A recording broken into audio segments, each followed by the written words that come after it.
Alright, day 3. Eventually gonna end up in the Toledo area. A bit of a hassle already. The Airbnb host hasn't messaged me since I booked the room 10 days ago. I have made accommodations elsewhere. I'm gonna drive to Joliet. It'll be early afternoon. If I don't hear back from the Airbnb host, I'm gonna contact Airbnb, try to get them to cancel on his end. That's how you get your refund. Never cancel on the host if it's the host's fault. There's a way to send a request to cancel to the host. The host needs to cancel on you to get your refund. So I've had to do it before, once. That's how you do it. Today might be twice. I've already made accommodations elsewhere via hotels.com, so I have no confidence in this Airbnb stay. I'm going to be staying at a Motel 6 in the area. Maybe also going to a pizza place that's kind of famous to me. Maybe also playing some poker in Toledo, so we'll see. It is incredibly windy outside. I don't mind the cold. I would film outside. I don't think you'd be able to hear anything if not for the wind. Last thing I want to mention before I take off, it is 5:18 Central Time here on Friday the 16th, I think. It's interesting, I noticed yesterday, you could tell where you are in the country based on the roadkill. Around here, it's a lot of deer. In Oklahoma, Texas, it's a lot of armadillos. In New York, it's a lot of raccoons. In Missouri, a lot of wild turkeys. And in Vegas, it's a lot of people's hopes and dreams.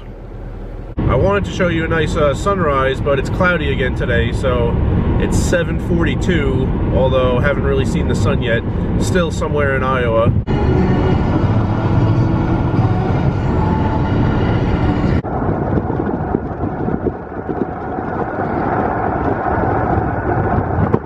In eastern Iowa, I would film outside. It's been incredibly windy for like the past, I don't know, 600 miles or something, so I can't really do that. After this stop for pizza at Casey's, which has amazing pizza for a restaurant that's attached to a gas station, I will tell you the time that police tried to steal money from me, and I outsmarted them.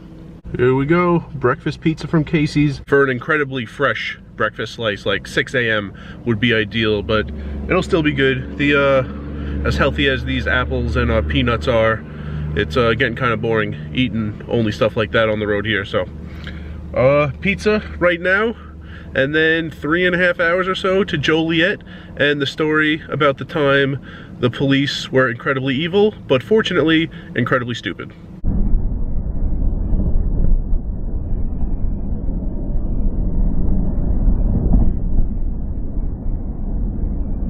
I'm in Harris, Joliet. I was here playing poker one day in 2019. Law school ended that year, and I was driving to Atlantic City, stopped here, stopped in Pittsburgh. Anyway, I don't think poker exists here anymore.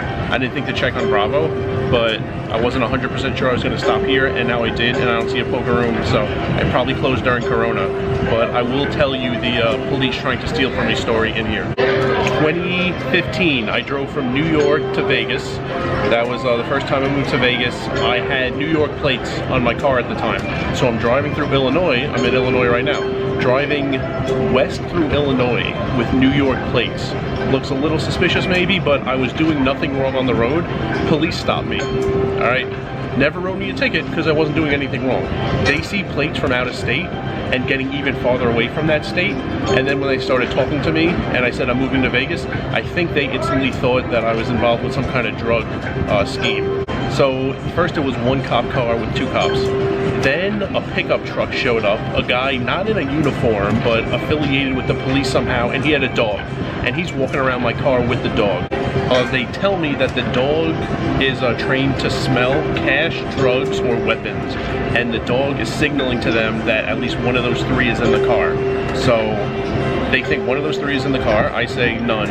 I did have more cash than I should have had, but I can't tell them the truth. I know what civil forfeiture is. I knew what it was at the time. It's their way of just stealing from you, and there's nothing you can do about it. So I tell them there's none of that. They say, well, then what's the dog smelling? I say, like, I have a little cash in my pocket, and I don't know, I have cigars, I have food, I don't know, maybe it's smelling that. They say, no, it's weapons, it's drugs, or it's cash, like a lot of cash. I said, there's none of that in the car. So they ask if they could search the car. There's 3 of them and a dog and tons of weapons against me. There's no way I could say no, even though it's not legal. We're in the middle of nowhere off the interstate in Illinois.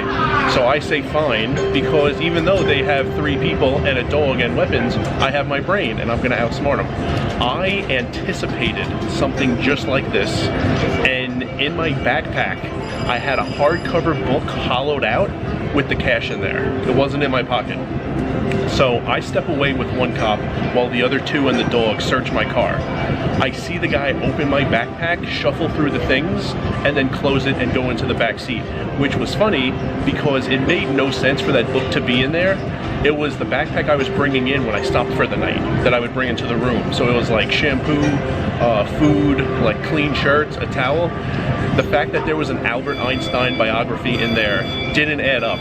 But he was so stupid, he didn't think it was out of place. And he just shuffled through it, never took it out, never picked it up, never opened it, and didn't see the money I had in there. So I outsmarted 3 pure pieces of trash whose goal that day was to steal from me. And that is my outsmarting 3 cops in the middle of nowhere story. Definitely did nothing wrong. I did not need to have that much cash with me though. That's why I'm in Joliet right now. I stopped at a bank.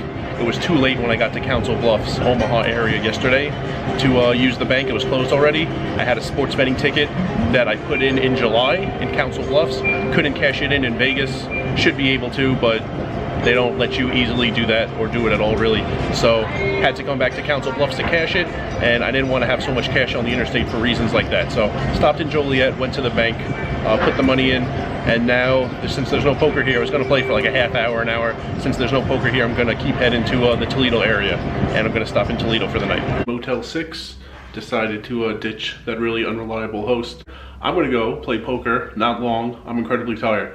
Probably like a half hour at the Hollywood something, Toledo. Probably says so on the bottom of the screen right now for you. And then I'm gonna try this pizza place. There's a food review show my brother is in love with. And when they went to Toledo to try 3 places, this pizza place in town was one of the 3. So I'm gonna go there, and then I'll be back and I'll wrap up day 3 of the road trip. Poker room behind me, right above my head to the right or the left, whatever it is, you see a giant Bravo board. That's pretty cool. It's very easy to see. Caesar's Palace sometimes does not have a screen with the board on it. I have to like stick my head over the counter and look behind the podium. Doubled up, that's $570 right there. I won an all-in with a pair, typical stuff. Classic Midwest poker, really good action. It's almost like going back in time to play a little bit some of the mistakes and all-ins we're seeing. So just played an hour. I'm really tired, leaving early, driving back home, day 4 for tomorrow, and I'm gonna get pizza at this place and then get back to my room, and that's about it.